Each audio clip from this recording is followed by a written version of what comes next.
Mon cœur est tout vibrant de belles paroles. C'est pour un roi que je dis mon poème. Ma langue est le roseau d'un scribe agile. Tu es le plus beau des fils d'hommes. La grâce s'écoule de tes lèvres. Aussi Dieu t'a béni à jamais.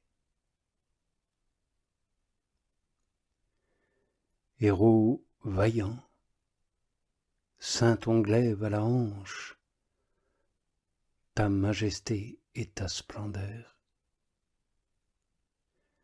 Et lance-toi, chevauche, pour une cause de vérité. Clémence et justice. Que ta droite redoutable fasse merveille.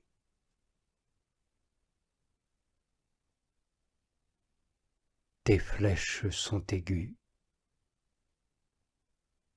Les peuples tombent à tes pieds. Ils perdent cœur, les ennemis du roi.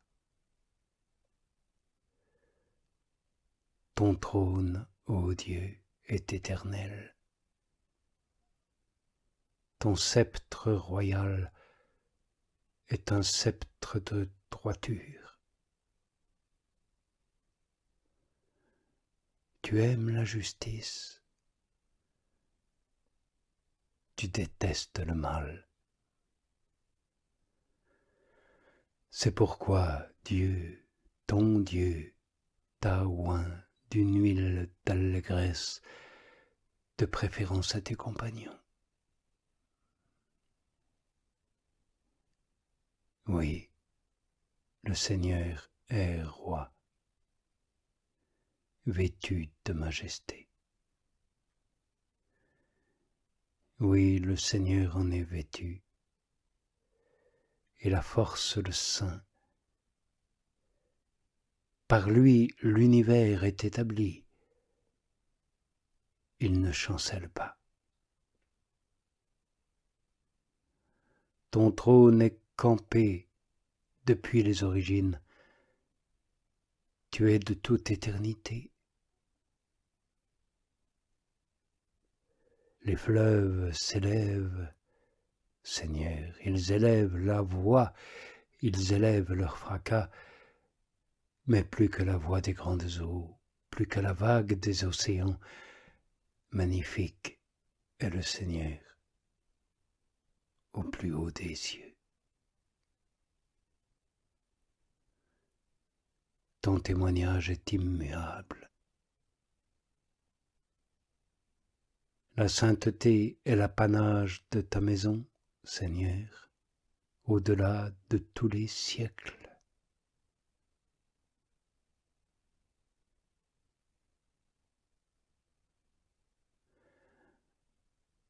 En ce temps-là, voici que deux d'entre les disciples du Seigneur cheminent vers Emmaüs, un village éloigné de 60 stades de Jérusalem. Tous deux s'entretiennent des événements du passé. Or, tandis qu'ils s'entretiennent et discutent, Jésus, en personne, s'approche et chemine avec eux. Mais leurs yeux sont voilés et ne peuvent le reconnaître. Jésus leur dit alors: « Quelles sont ces paroles que vous vous adressez mutuellement tout en cheminant ?»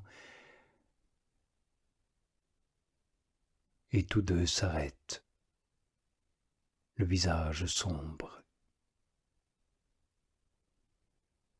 L'un d'eux, un nommé Cléopas, répond et lui dit: « Tu es bien le seul pèlerin à Jérusalem qui ignorent ce qui est arrivé ces derniers temps.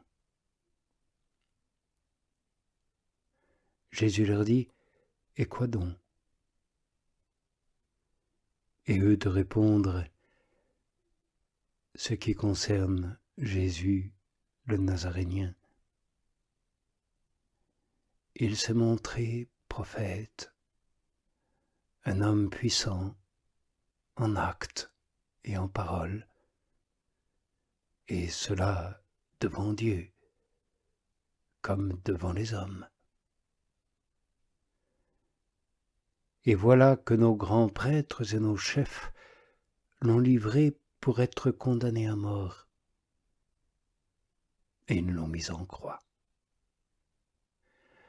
Alors que nous espérions que c'était lui qui allait délivrer Israël. Mais avec tout ça, voilà 3 jours que ces événements sont arrivés et bien sûr, certaines femmes qui sont des nôtres nous ont, il est vrai, stupéfiés.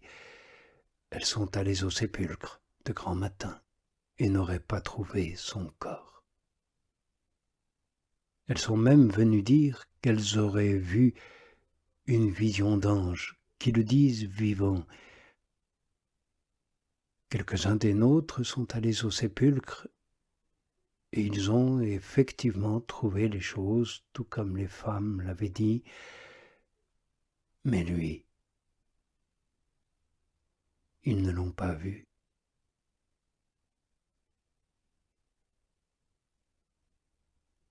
Et Jésus leur dit, « Ô esprit sans intelligence, et cœurs lents à croire tout ce qu'ont dit les prophètes, n'est-ce pas donc tout cela que devait souffrir le Messie pour entrer dans sa gloire ? »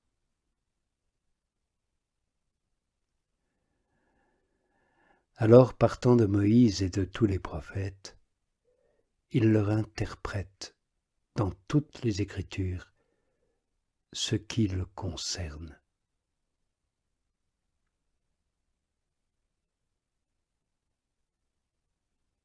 Tandis qu'ils approchent du village vers lequel ils cheminent, Jésus fait mine d'aller plus loin. Mais eux le pressent fort en disant « Reste avec nous ». Le crépuscule approche et déjà le jour est à son déclin. Et il entre pour rester avec eux.